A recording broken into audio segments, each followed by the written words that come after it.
যোগ্যতা থাকলেও সুযোগ নেই। কেন সিনেমায় চান্স পাচ্ছেন না রুবেল দাস?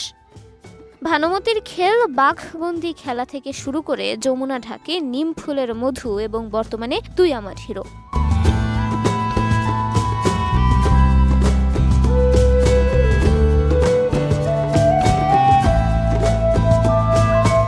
একটার পর একটা বাংলা সিরিয়ালে দাপটের সঙ্গে কাজ করে চলেছেন রুবেল দাস। তার ঝুলিতে ফ্লপ বলতে কিছু নেই। রুবেলের প্রত্যেকটা সিরিয়াল টিআরপিতে বেশ ভালো ফলাফল করে। তা সত্ত্বেও এখনো রুবেলের হাতে এলো না কোনো বড় সুযোগ। টলিউড থেকে আজও কোনো ডাক পাচ্ছেন না তিনি। কেন সিনেমাতে চান্স পাচ্ছেন না রুবেল?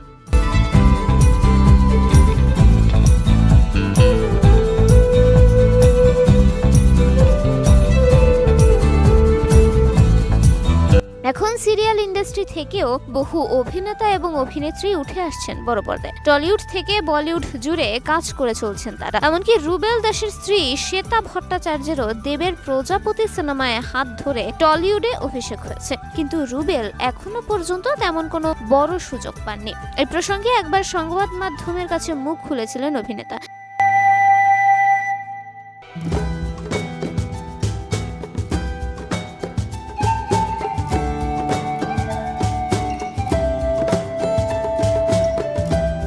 শ্বেতা যখন বড় পর্দায় কাজ করার প্রথম সুযোগ পান তখন রুবেল বলেছিলেন তিনি শ্বেতার সাফল্যে খুবই খুশি। শ্বেতা এর আগেও টলিউডের কাজ করার সুযোগ পেয়েছিলেন। সেবার রাজ চক্রবর্তী চিরদিনই তুমি যে আমার সিনেমার সুযোগ এসেছিল তার হাতে, কিন্তু সাহসী দৃশ্যে ছোট পোশাকে অভিনয় করতে হয় বলে তিনি সেই প্রস্তাব খারিজ করে দেন। অন্যদিকে রুবেলকেও বড় পর্দায় দেখতে চান তার ভক্তরা। এর কারণ জানিয়েছেন রুবেল। কেন টলিউডে চান্স পাচ্ছেন না রুবেল দাস?